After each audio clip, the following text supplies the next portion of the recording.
Graças a Deus por nosso Senhor Jesus Cristo, que nos tem da sua graça, do seu amor, da sua paz. Ele tem abençoado as nossas vidas a todo momento, a cada instante. Se não fosse o amor de Deus, nós não estaríamos aqui. Mesmo que nós passemos por muitas lutas, tribulações, o Senhor sempre vai estar conosco. Ele sempre vai estar pronto a nos ajudar. E hoje nós vamos falar sobre aquela expressão que Jesus falou assim: olha, no mundo tereis aflições. Está lá no Evangelho de João, no capítulo 16, no versículo 33. E nós vamos ler essa passagem. Diz assim, João 16, 33. Tenho-vos dito isso, para que em mim tenhas paz.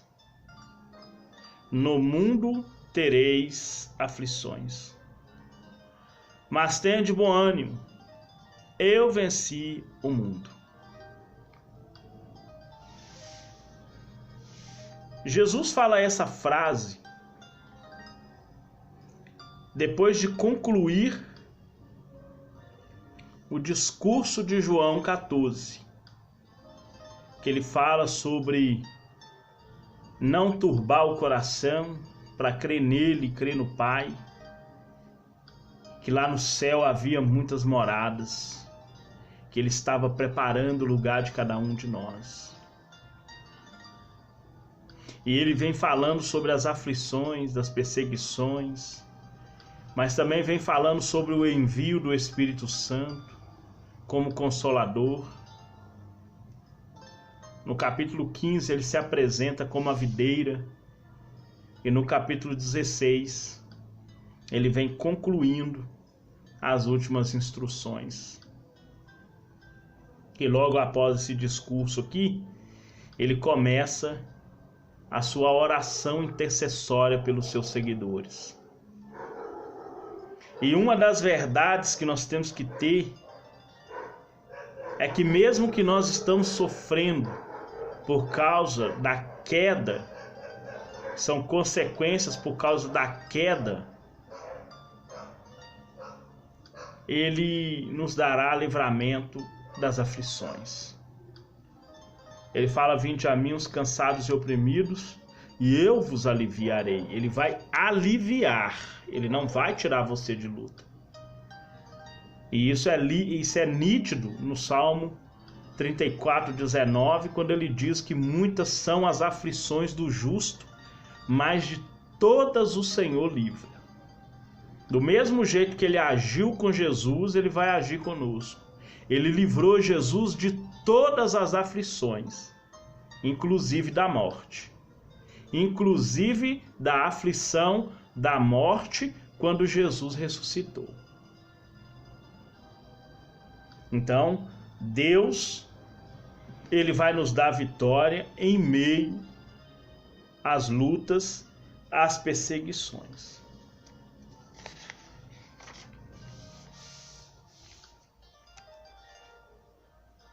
Nós sabemos que uma pessoa igual Jó, ele sofreu sendo justo.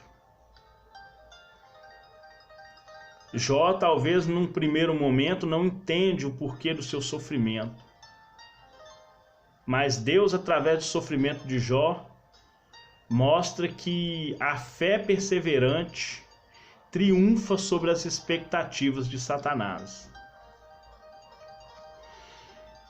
Então, nós estamos vendo aqui sobre as aflições do tempo presente.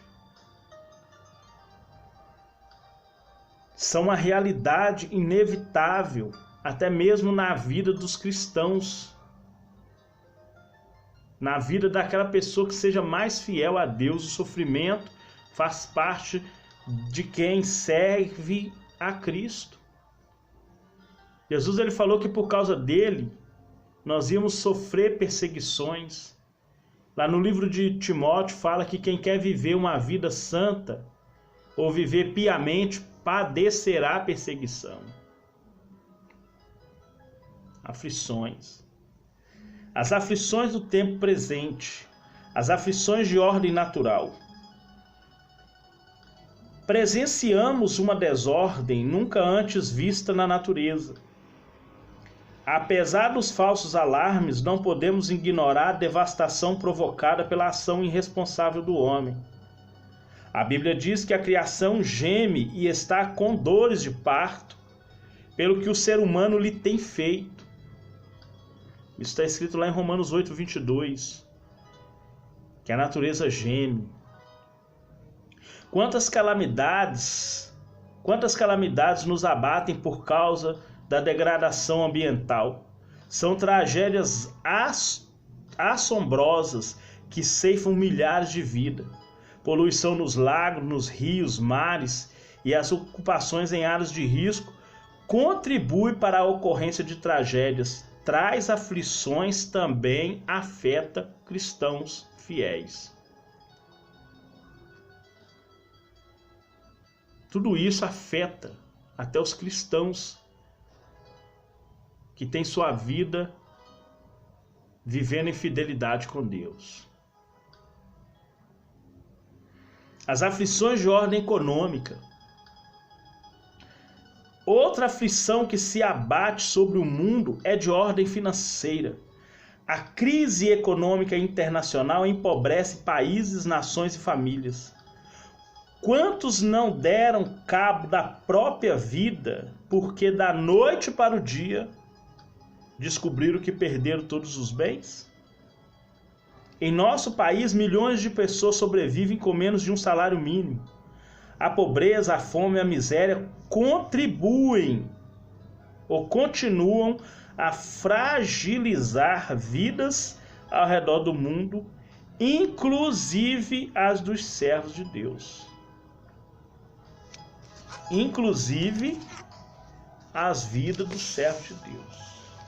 Nós vemos isso. A tribulação que o mundo passa não é de hoje, não é da agora isso é desde a fundação do mundo que o homem vem sofrendo.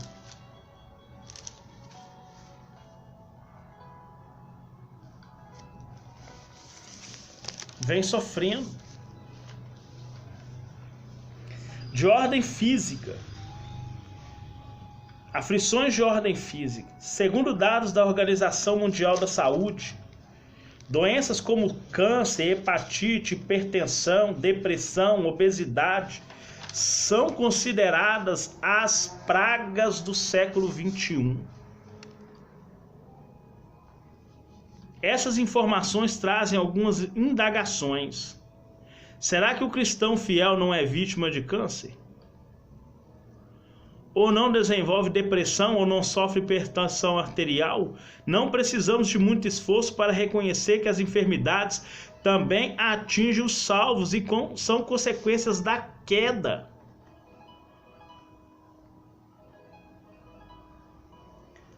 O mal, ele é a consequência da queda. Assim como nenhuma mentira vem da verdade, nenhum mal vem da parte de Deus.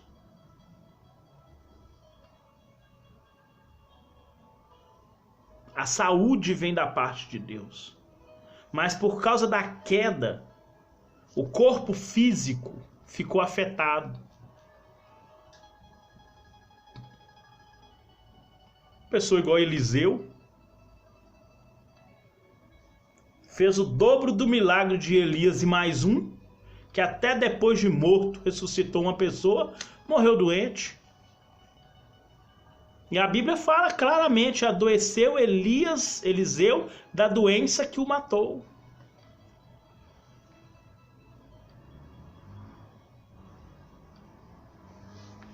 Mesmo ciente das doenças, acometem mesmo ciente de que as doenças acometem igualmente o servo de Deus, é impossível ignorar que há enfermidades de natureza espiritual e oriundas de práticas pecaminosas. Às vezes a pessoa está doente espiritualmente. A Bíblia fala em Provérbios 13:14 que a esperança demorada, ela enfraquece o coração. Nós vemos o exemplo da mulher com fluxo de sangue que há 12 anos estava enferma. Que há 12 anos estava enferma de uma hemorragia, gastou tudo com os doutores e em vez de melhorar, piorou. Quando Jesus a curou, Jesus não falou com ela, a tua fé te salvou. Jesus falou com ela, seja livre do teu mal. Porque essa doença não era só física, não. Ela se tornou uma doença espiritual. Já estava sem esperança, mas um fio de esperança fez com que ela tocasse no médico dos médicos. Doenças de ordem espiritual. Quantas pessoas estão vivendo doenças de ordem espiritual? Tem gente que ele vai para a igreja, mas ele quer chegar em casa em silêncio, para que ninguém escute que ele está chegando da igreja. Por quê? Tanto problema que tem em casa, de ordem espiritual, que ele já não quer nem voltar para casa mais.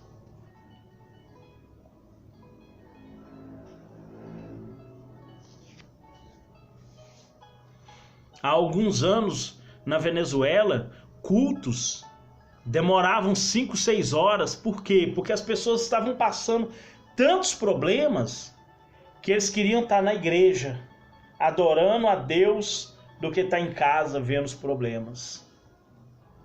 Isso aconteceu. Problemas de ordem espiritual. As aflições dos tempos presentes são representadas pelas crises de ordem natural, econômica e física. Malefícios que acontecem igualmente ao servo de Deus. Qualquer pessoa nesse mundo, independente de servir a Deus ou não, está sujeita às aflições. Claro que o cristão fiel tem a vantagem do Senhor lhe aliviar as aflições. Por que o cristão sofre? A queda. Não estamos livres da consequência da queda de Adão. O sofrimento é algo comum a todos os homens, sejam ímpios, sejam justos. Uma razão para a existência humana do mal é a queda humana. Deus fez um mundo perfeito. Nós vemos isso em Gênesis 1:31, aonde fala que Deus fez tudo e viu que era muito bom. Havia harmonia entre o homem e a natureza. Havia harmonia entre o homem e a natureza, entre o homem e Deus. Mas a transgressão de Adão trouxe tristeza, dor e morte. Nós vemos isso em Gênesis 3, 18 e 19 e em Romanos 5:12. Por um entrou a transgressão, entrou o pecado e com isso a morte. A morte passou a todos. O sofrimento passou a todos. Mas por causa da obediência de um, o alívio também passou para todos. Nós estamos livres do sofrimento. Por isso todos estão igualmente sujeitos ao sofrimento. Romanos 2:12 e 8. Romanos 2:12 e 8:22. Todos nós estamos sujeitos ao sofrimento, por consequência da queda. A degeneração humana causada por causa da queda. Com a queda no Éden, o homem sofreu um processo de degeneração moral, social e espiritual. A primeira morte que entrou na vida do homem foi a morte moral. Deus tinha falado com Adão: no dia que você pecar, você vai morrer. E ele morreu. Ele morreu moralmente e espiritualmente diante de Deus.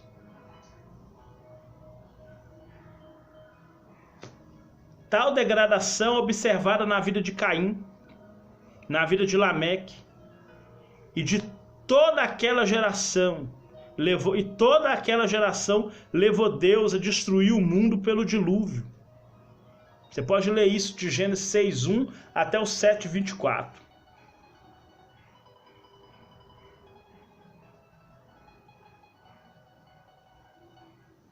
Que é o último versículo do capítulo 7. 6:1 ao 7:24. Você vai ver a degradação humana levando Deus a destruir o mundo.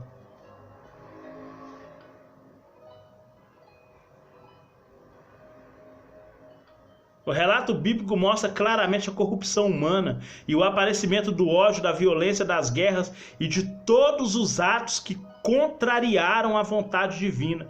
Não é exatamente essa a situação da sociedade atual.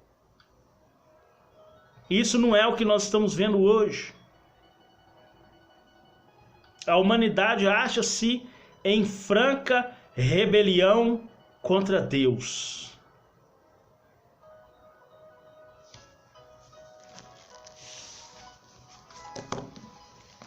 Nós vivemos num país de extrema corrupção em todas as áreas. A corrupção, ela está presente aqui no Brasil, na política, na família, na segurança pública, na saúde, nas igrejas. No geral, quase toda a população brasileira está corrompida, tirando os cristãos fiéis, que não estão vivendo como corruptos, na família, principalmente. Traição, mentira para os filhos, homem larga a mulher e arruma outra, mulher larga o homem para arrumar outro, destrói uma família para construir outra. Eu nunca vi isso na minha vida. Destruir uma família para tentar reconstruir outra. E eu nunca vi isso, irmão. Pois na sociedade brasileira tem isso. O divórcio. Ah, porque não ama mais, porque não gosta mais. Se não ama essa, vai amar a outra. Se não ama esse aqui, vai amar o outro. Isso é obra maligna. Isso é coisa maligna e as pessoas não estão percebendo. Prostituição infantil, tráfico de pessoas, tráfico de drogas, tráfico de armas, todo tipo de corrupção que você imaginar existe na sociedade brasileira. Em todas as áreas, política, segurança pública, saúde, todo canto, igrejas, então, nosso Deus, só o Pai vai ter misericórdia. Tanta mentira que é pregado. Tudo isso é consequência de quê? Consequência da queda. A corrupção que entrou no coração humano. Olha o que diz. Romanos 3:23. Todos pecaram. Todos se corromperam. Todos estão mortos espiritualmente, moralmente. Todos estão em degradação. Todos estão precisando de regeneração, de novo nascimento, porque estão destituídos da glória de Deus. Só vai ser aceito no reino dos céus quem for nascido de novo. O apóstolo Pedro fala, sendo de novo gerados pela semente incorruptível que é Cristo.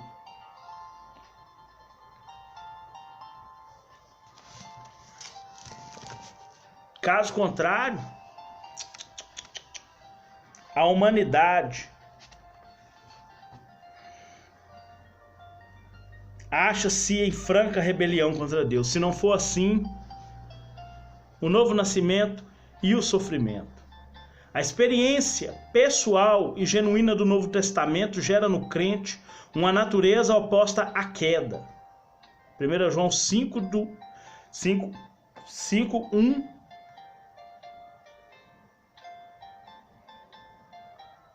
A experiência pessoal e genuína do novo nascimento gera no cristão uma nova natureza, ou gera uma natureza oposta à natureza da queda. 1 João 5, versículo 1. Todo aquele que crê em Cristo é nascido de Deus. E todo aquele que é nascido de Deus ama o que o gerou.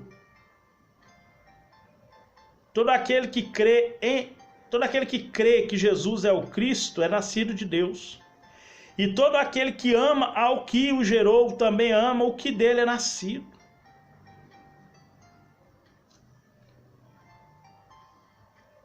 A fé genuína manifesta-se através da gratidão e amor ao Pai e a Jesus Cristo, seu Filho. Isso é novo nascimento. Isso está oposto da queda.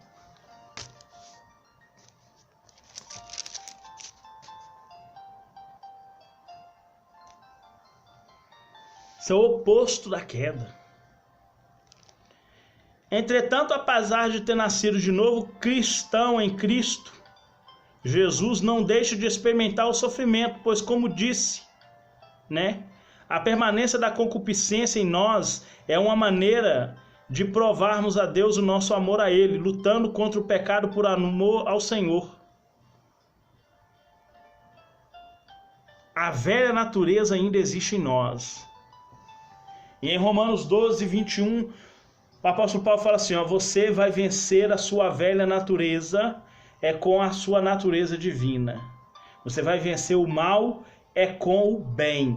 Não se deixe vencer pelo mal, mas vence o mal com o bem. Vence a velha natureza com a nova natureza. É isso que está querendo dizer.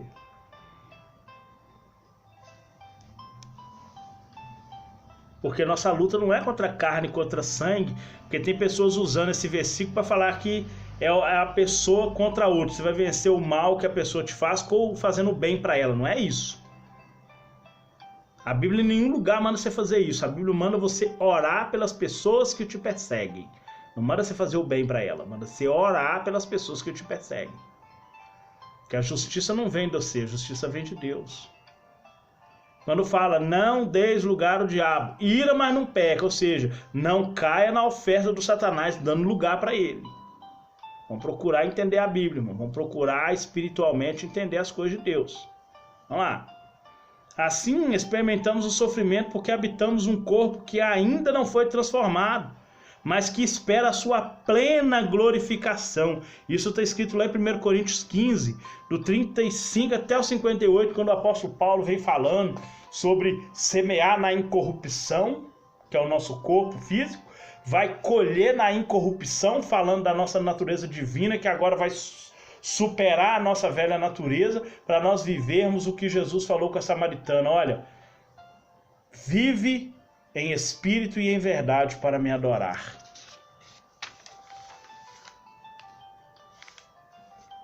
Nesse mundo estamos sujeitos a aflições e sofrimentos de qualquer espécie. A vida cristã envolve períodos difíceis e trabalhosos.